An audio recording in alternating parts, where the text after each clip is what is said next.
start preparing the live stream, and we're gonna enjoy watching it together. The people who were before on a tour in Israel will enjoy it. The people who did not make it to Bethlehem, to the Nativity Church, will enjoy it, and the people who were never there will enjoy it too. So this is what we done, me and Tony, during the Corona, and there were some few groups at the end of the Corona, and we took them around, and we made these videos. So this will be a blessing to us, and enjoy.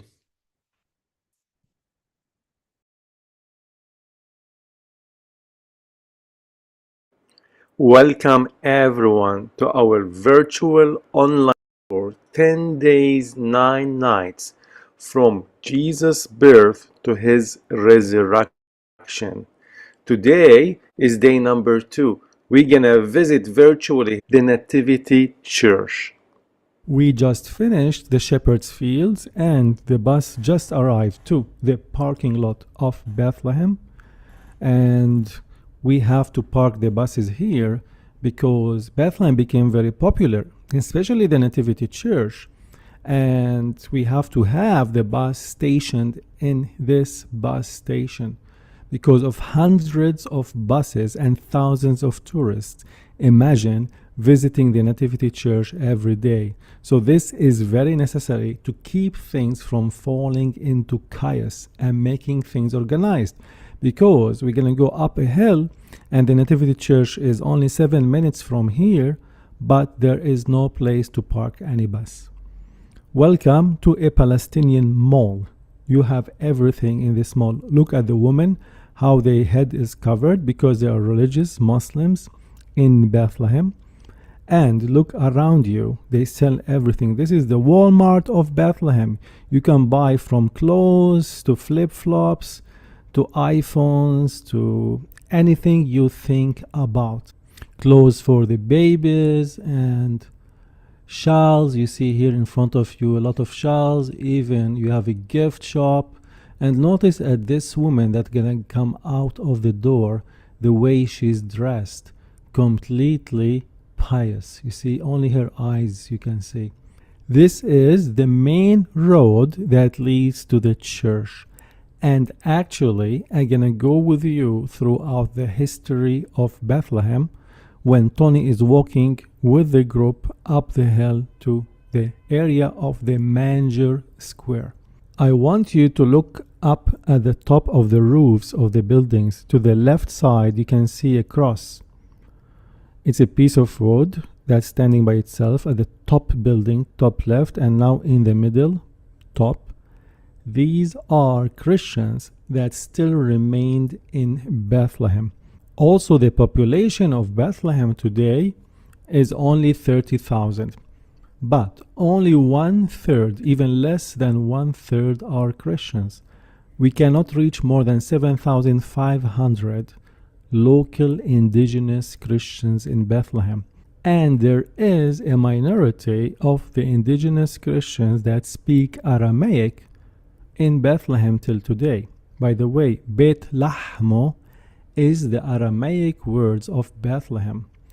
Beit means house or a home or a household. Lahmo literally means bread or nourishments or manna. Commonly, Beit Lahmo is understood to mean the house of bread.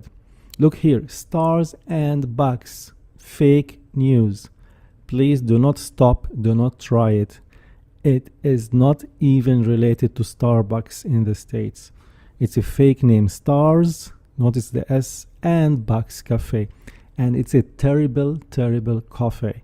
Only pictures, don't try it. Trust me, I know what I'm talking about. Anyway, in antiquities, bread was made from barley or wheat and was the main staple of life in the villages and other Jewish towns. Meat and vegetables were supplements. There were no utensils. And bread was like a utensil. You dip on the food in your bread. And you should have bread in the morning, bread in the afternoon and bread in the evening. In every meal, they bring you the pita bread. So Jesus became everything to the people in the village. He is life. He was born in Bethlehem and he became the food for everyday needs of people. He is the bread of life. Jesus said himself in Aramaic, Eneno lahmo tcheyo. Eneno means I am, lahmo means bread, tcheyo means life. So Jesus is a necessity. In the morning, in the afternoon, and in the evening, you need him to live. He is like a utensil. There were no utensils in the first century, like a fork or a spoon, but bread is like a utensil. So when you understand the meaning of Bethlehem in Aramaic, you understand why Jesus was born in Bethlehem and he became the bread of life.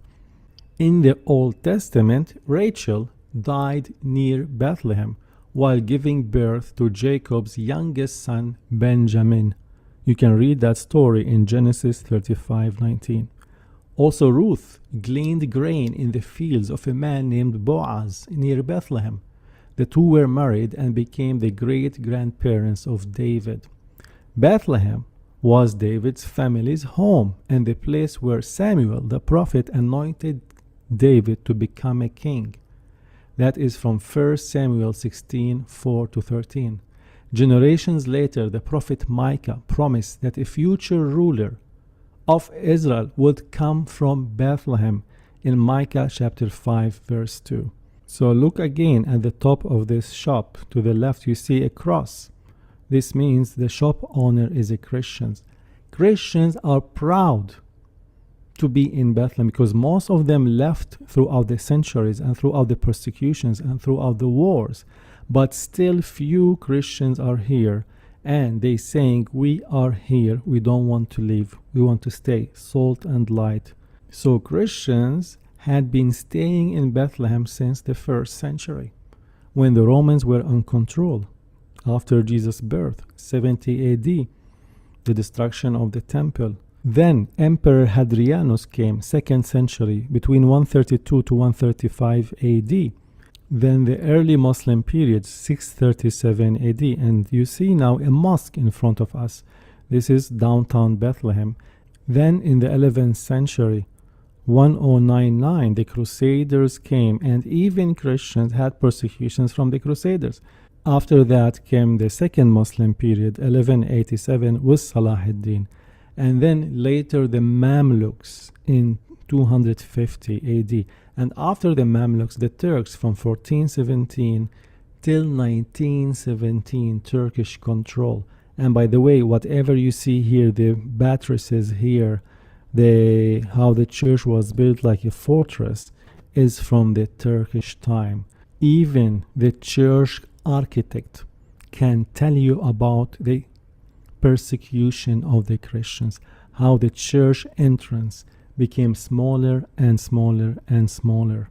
Now we are with the group standing at the Manger Square, and Tony will explain for us about the history of the church.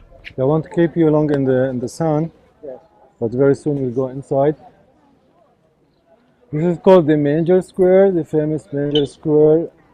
If you look behind the Palestinian flag, that's the municipality of Bethlehem. And he is always... Sorry to stop your explanation. This is our friend Muhammad. He's the officer here, the tourist Palestinian The head of officer. tourist police in Bethlehem. Yes. And he's welcoming you, everyone here. You are welcome to Bethlehem. You are so lucky to have Tony as a tour guide. The best. I have a big head now. Good driver.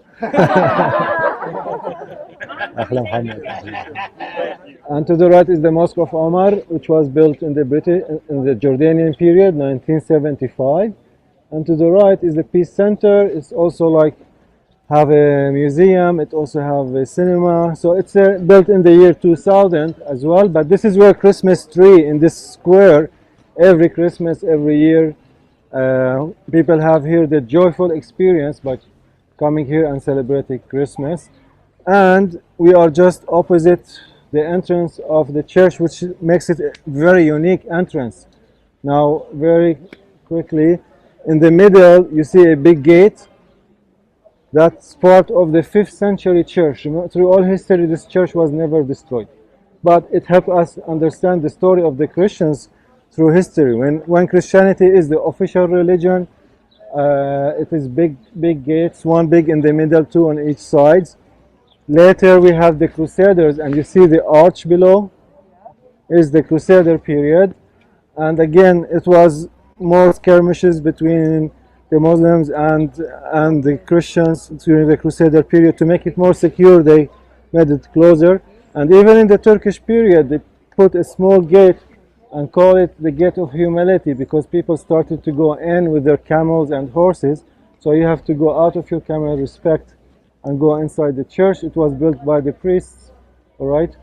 And then later the British put these buttresses opposite here. So it's a unique entrance. I don't know of any entrance like this in the whole world. So, and we're visiting a church that was never destroyed through all history, was never destroyed. All the way from the 5th century till today. This is probably the oldest church still in use till today in the whole world. This place is more important than the pyramids of Egypt and more important than St. Peter in Rome. This is the place where Jesus was born, where Christianity started, where God became a part of human history. There is a huge celebration that happens here at the Nativity Church every year during Christmas, and thousands and hundreds of pilgrims come to enter and visit the church and have the Mass. Look carefully where the pilgrims are stepping on a marble stone. This marble stone have been here from 1,500 years, that hundreds and thousands of pilgrims stepped on that marble stone. It's chiseled from the bottom, if you see it. We are entering to the one of the most important churches in the Christian world, being sacred to 1/3 of humanity. There are 3 main church branches represented in the Nativity Church. What we see in front of us and all this area belong to the Greek Orthodox Church. There is another section we will visit later belong to the Catholics, and a 3rd section belongs to the Armenians. Look all the way in front, you're gonna see a golden structure called the iconostasios, and you're gonna see 2 steps where the policeman is standing with a blue shirt and black trousers. Below these steps is where Jesus was born. So it would be an open courtyard, they call it an atrium, then a central nave on 2 sides, built over the holy place where it is believed Jesus was born. Now, we know when Jesus was born, still there were no followers for Jesus. So we are not sure this is the exact spot, but definitely this is the area, because in the 1st century, the village was maybe 200, 250 people at most, and they lived on this mountain ridge, and their basement is where they keep their animals, right? And there's no way when the Holy Family comes here, there's no way that people would reject them, especially in the Middle East if you're pregnant. And this is the city of David. Everybody knows Joseph and Mary. They are from here originally. There's no way to tell them there's no place. But remember how in Galilee we saw family living together and they have one room for the guests? Probably that room was full, and what's the most important, like the best place, the most private place, is the basement, where they keep their animals, all right, where it is like all the women would help, definitely. So there was no room in the inn is a poor translation.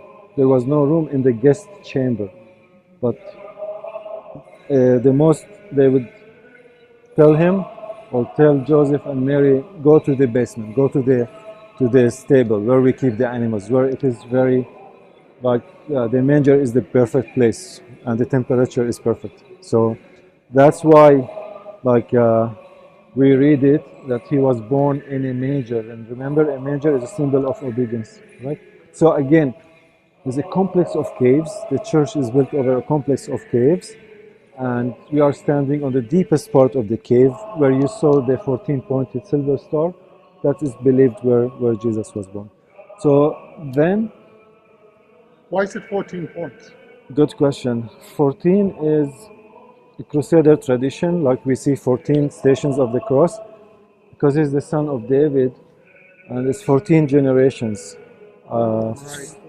Yeah, so that's why they say 14. And after like the Romans built a Roman temple over here, and when Queen Helena came, she had faith and believed that Jesus was born in Bethlehem. So this is one of the first churches she built, right? Now later when the Muslims came, they didn't destroy the church, because also the Muslims believe in the birth of Christ. They don't believe in his resurrection, but they believe in his birth. So this church was not destroyed. Even before it, when the Persians conquered the land here, before the Muslims, they saw the picture of the Magi. Probably it was at that corner there, and they thought it has to do with their tradition. So they also never destroyed the church, right? Until today. There was a fire, it was one time burnt, and this is why they covered the floor, right? But through all history, the oldest church in the whole world. But I like to show you the original mosaics of the floor of the church.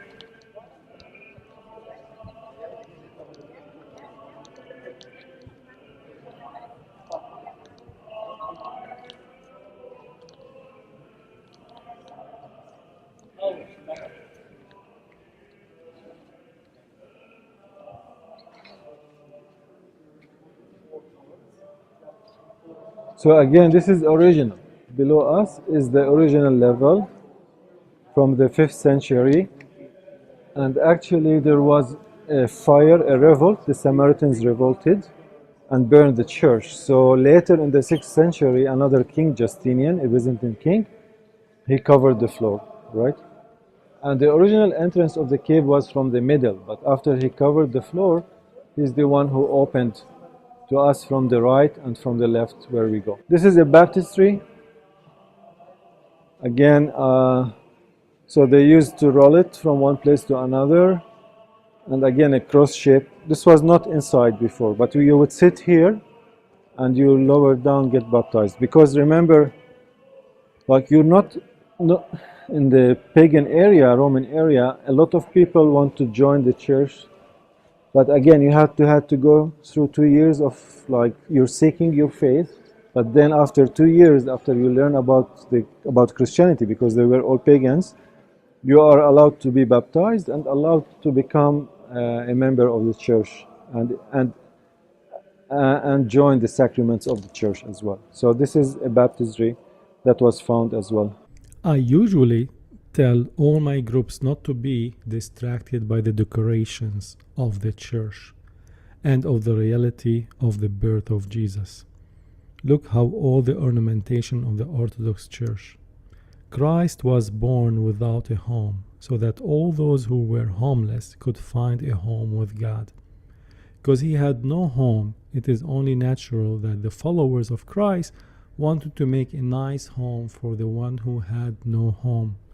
Let this be something positive that reminds you of the devotions of his followers.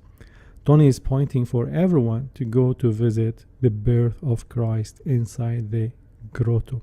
But before that, look all the way at the top of all the decorations. This is from the Crusader time, from the 11th century. Or the ceiling was covered with gold, and not only with gold, with a lot of lead. So everything white is plastered here, but before it was all decorated, the church in the 11th century was looking much more beautiful than today. Look all the way at the mosaic on the top. Look at the arches and look at the saints painted in each arch. And imagine all of this was full of gold and full of lead and marble decorations. And the church was so beautiful in the 11th century. The Crusaders made it the center of their throne. Look at the mosaic and look at the small holes. There's like small circles, small holes that were all full with lead. So all of this is pure gold from the 11th century AD. And recently, the Italian government had done all the renovations, and they renovated all of this mosaic that covered all the church. It is very beautiful. And remember, Crusaders wanted to make it a very beautiful church because it's important for them. What we will do, we'll go virtually to visit under the grotto where Jesus was born. Usually there are many pilgrims in line from all over the world waiting to enter and see the traditional grotto or cave where Jesus was born. However, when Jesus was born, there was no followers yet, not like when he was crucified. Everybody witnessed his death, and we are fairly sure of the place of crucifixion. But his birth was different. Only a few shepherds and his earthly partners witnessed his coming into the world. We will descend together down inside the cave. Now, it's not much crowded and not much people, but here people will go down to touch upon the traditional place where Jesus was born. I want you to look to the right side. You're gonna see like a star, and this star have 14 hinges. Speaking about the genealogy of King David to Jesus, half a meter below this marble stone and the star, according to tradition, is the birth of Christ.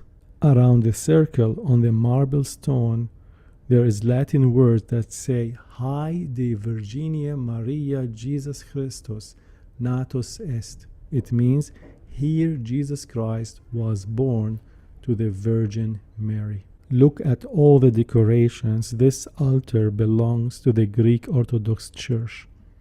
On a feast day, the cave is lit by 48 hanging lamps. Look at all the lamps on the top.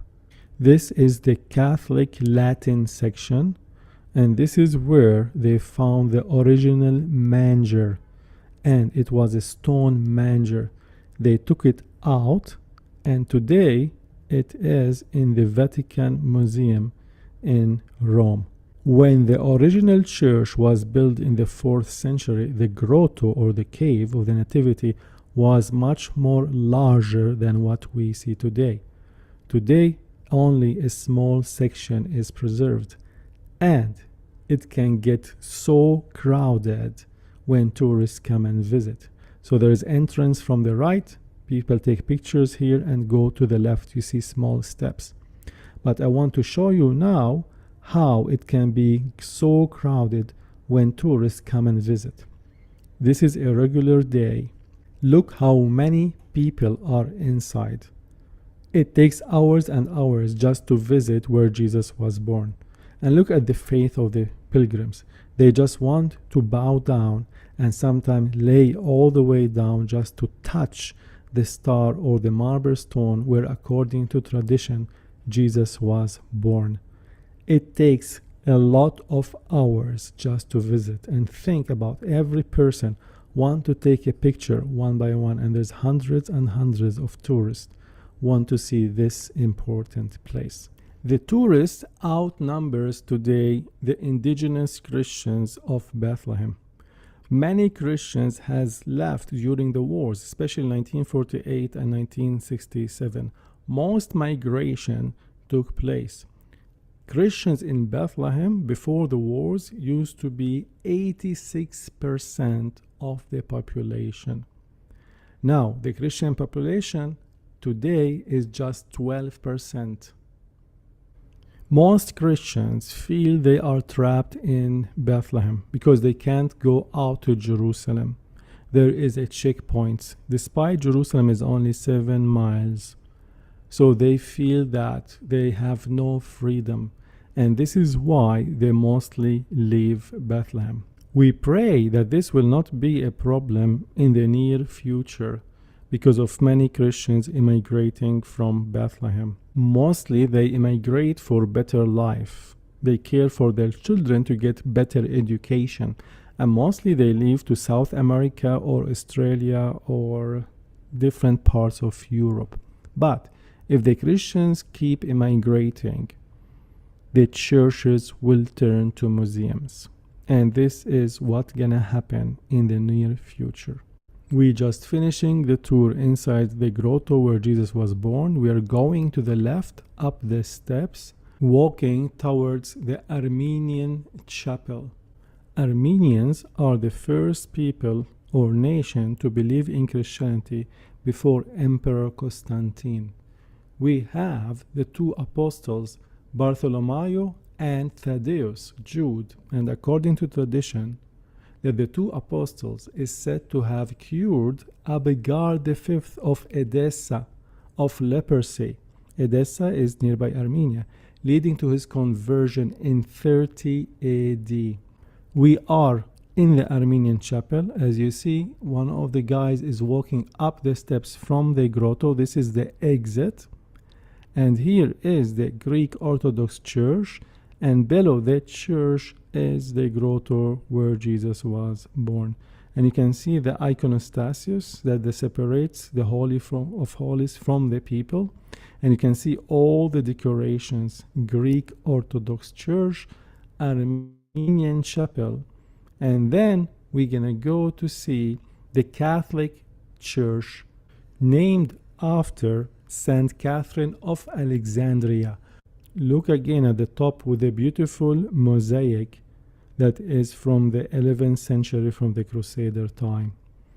And look at all the details that you can see in the mosaic.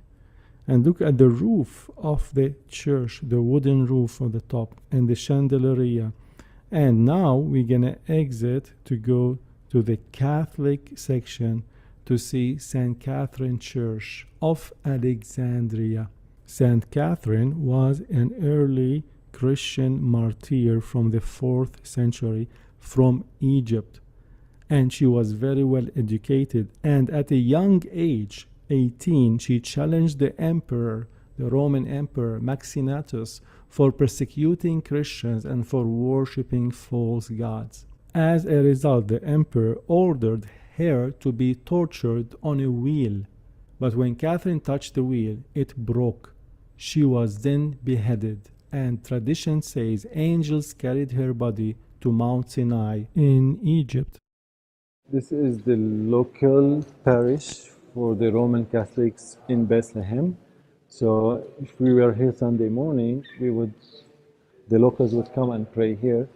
But sadly, it's only maybe the two first rows. Except if it's a holiday like today, it will be full. But this is where they celebrate their weddings. This is where they celebrate their baptisms. So for the local parish, it's named after Saint Catherine of Egypt, Saint Catherine Church, and this is where midnight mass is broadcasted to all over the world on Christmas. This happens here. Yeah, but also it is getting more, moving from more religious to more national celebration, where it's a tradition now. The Prime Minister, the Palestinian Prime Minister, comes here. Mr. Abbas comes here and joins the celebrations as well. But we have this shift now that it's becoming more like a museum where many tourists do their masses here, and no real local Christians. Like I believe in one more 100 years, one more century, it will be like only international. Yeah, but again, this is not new for us, by the way. Like our ancestors held their faith all the way from the beginning until today. You see here a very old man. See an old man. And his children, and there is someone with the sheep at the end, the youngest. Not that important. Do you know what story is this? That's David. Yes, as Prophet Samuel anointing David as the king. So the calling of David, and this was, this was a gift from the Pope who visited here in the year 2000 and gave this as a gift. He called it the Tree of Life. But again, this is the calling of David, because David, before he became a king, he was from this area, from Judah. He was a shepherd in Bethlehem, actually. We read in the Bible in 1 Samuel 16 verses 1 to 13 how Samuel the prophet anoints David to become later the king. Now we're going to follow Tony to go all the way outside the Catholic St. Catherine Monastery Church, and we're going to be in the courtyard to learn more about the history of Bethlehem. Note that mostly this is all the way from the 11th century, and there's a pillar in the center, and the top of the pillar is the statue of Saint Jerome. But look all around, you're gonna see like a chambers and a square shape like a cloister where the crusaders went and prayed around. Look at the center to the top, you see a triangle roof. That is the Roman Catholic Church. Look to the right of it, you see a semicircular Greek Orthodox church. It's called Saint Jerome in church history, Saint Hieronymus. Actually, in the Middle Ages, he spent the end of his days translating the Bible, especially the Old Testament from Hebrew to Latin, and the New Testament from Greek to Latin. So now everyone in the church can read the Bible in their language. They can understand the Bible in Latin. So at the end of his life, he chose to come here to the caves and dedicate his time to translate the Bible. Do you notice there is a skull next to his legs? He had bad temper. He gets angry quickly. So in a way to calm himself, the tradition says he used to go and walk in a cemetery. So this reminds him he's not eternal, and this used to calm him because everybody wanted to leave him. But again, he's translated the Old Testament from Hebrew and the New Testament from Greek to Latin, the Vulgata translation of the Bible, the Vulgata translation. Guys, do you have any questions? I will show you one last thing here. I like to show you the original entrance of the cave. I don't think we do have time. I'd like to show you the original entrance of the cave. Now again, I know you see steps, but this is our level today. But in the first century, the level would be below. But this was the original entrance of the cave. When they built the church, they opened where we entered and left. So the deepest part would be where you saw the silver star. And again, it's a complex of caves. It's not only one cave. Because this is how people lived in the first century. It's like a mountain ridge, and people have their houses built over these natural caves as their basement. So this is the first century Bethlehem. Now we know that the Holy Family lived in Nazareth, right? Now we know that in the census, the Bible tells us there was a Roman census.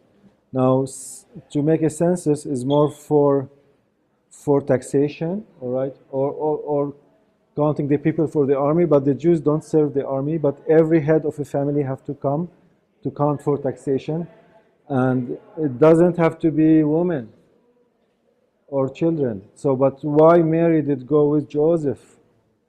I mean, how come it's not any good? She's pregnant, about to give birth. And this is about a week, 5 days to a week walk from Nazareth to here. But how come she came with Joseph? She didn't need to come with Joseph. Yes, but yes, that's later. That's after he heard the news that he was shocked. First time in history we have someone like being pregnant from the Holy Spirit, until he had the dream and God assured him to take care of the boy. But why Mary is with him here? Again, remember, in a village everybody knows each other, and the young girl pregnant, she's 15, 16 years old, what everybody would doubt. She's playing with the Romans. But again, she would say, wherever you go, Joseph, I'm going to go with you. Now, there's no way she can stay. You know the punishment of someone who's pregnant? Yeah, stone her to death. And we know that Joseph was righteous. He didn't want to tell about her. This is like dishonor, or this is like an embarrassment for your family if they found that. And they're gonna, like, they won't know her anymore. They tell her, go your way, we don't know you anymore. It's an embarrassment for the whole society. So again, no way she could, everybody can tell now. She's growing.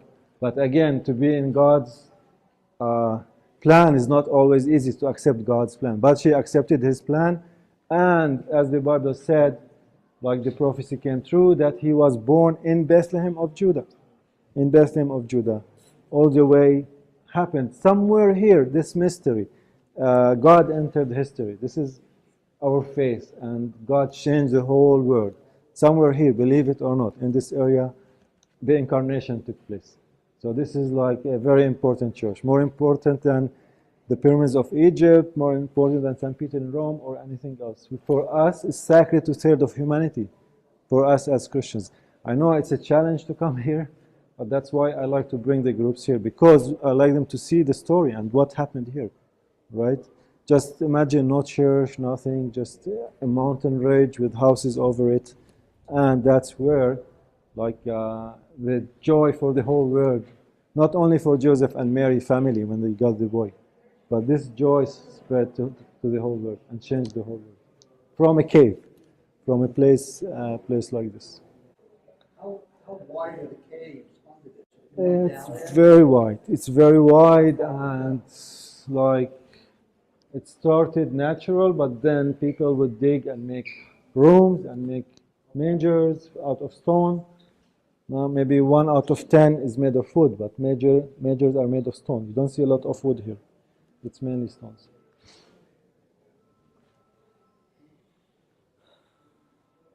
And I'm really happy that, like, we were able to see the manger. I know it's not really important where it happened, but what happened is really what is really important. So I'm glad we were able to make it. All right, we're gonna walk back to the bus. We will follow Tony to go outside this gate and go outside the church to go to the bus stop where we started. But I want to pay your attention to the window to the left.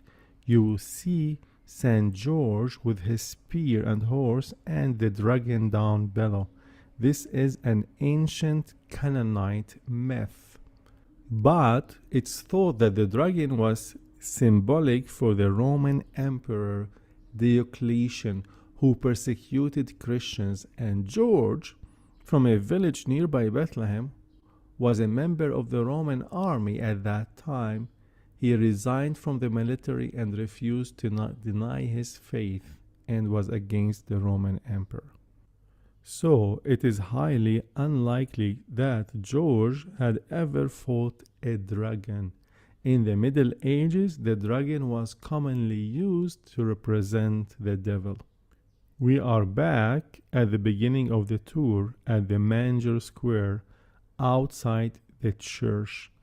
And I want you to pay attention for the last look of the entrance and the facade of the Nativity Church. On our walk, I want to go with you through the modern history of Bethlehem. And we know that the Turks ruled for 400 years. And the Turkish rule ended in 1917. And Palestine was placed under the British Mandate from 1917 till 1948. The population of Bethlehem at that time was around 12,000 people. And wars continued between Arabs and Jews because Bethlehem was still under the name of the Hashemite Kingdom of Jordan. A second war between the Arabs and the Israelis broke in 1967, and this is when Israel controlled Bethlehem. And then in 1995, it was given back to the Palestinians because of the Oslo Accord. Look here, Bethlehem is very famous for the souvenirs. You see the guy with have the rosaries in his hands just passed by. So there's a big souvenir culture in Bethlehem. And usually the groups that finish visiting the church, they want to take some articles with them, olive woods or mother of pearl, as a memory to carry with them back home. We will have our last look for the facade of the church. And this is where all the pilgrims are leaving the church now and going down through the streets of Bethlehem, and they're gonna pass by so many souvenir shops. Souvenir shopping in Bethlehem is important for many pilgrims, and it's very important for the local Christian communities. This shopping is their main income. Holy Land pilgrims has a significant economic impact on both Jews and Palestinians as well, particularly in Jerusalem and exclusively in Bethlehem. Souvenir shopping supports Palestinian Christians. The souvenir shops will have everything you think about, from gold, silver, jewelry, sets with opals and diamonds, oil lamps and artifacts, olive wood statues. Just name any biblical character in the Bible or animal, and there will be an olive wood statue for you. Few of my favorite olive wood carvings is the image of Samson pushing apart the pillars. Also, another favorite one of mine is David slaying Goliath. And of course, the most famous are the nativity scenes. You have them in every shape, every size, and every price, from a few bucks to a few $1,000s. My favorite ones are the nativity scenes that looks like a cave, because the shape of the trunk of the olive wood will look exactly like a cave. Look, a souvenir car, the Beatles, Volkswagen, probably from the 70s, in the streets of Bethlehem till today. I want you to pay attention to the license plate of the car. It's in a green color, and to the right side there's the letter P, which is Palestine. So if you see a car with a green license plate, this means this is a Palestinian car. But if you see a car in Bethlehem with a yellow license plate, this means this car comes from Jerusalem or from Israel. And look at these license plates, all are green and white. And very soon there's a car approaching. Look carefully, it's have a yellow plate. This means this is a car that came from Jerusalem. I just want you to look all the way straight in the far horizon, and you see old buildings with two towers. This is the old town of Bethlehem, and believe it or not, the houses there can be going back all the way to the Turkish period. Some houses are 400 years old. So this is the little town of Bethlehem, the old city of Bethlehem. Also, when we are going down, you can see all the souvenir shops to the right side and also to the left side. The souvenir shops are everywhere, selling all these artifacts, because this is the main route. You go from the bus stop all the way to the church and back down. Also, I want to pay your attention, a very important box. There's another sign too, and it became like a staple of Bethlehem. Also, another souvenir place you need to visit as an American group. Look, this is the Palestinian Mall, and this is the red sign KFC. You'll see it more clearly. And KFC became so much famous because it's American. And this is the door entrance to the restaurant. and the lines reach all the way outside the mall. So KFC stands for Kentucky Fried Camels. Of course, that was a joke.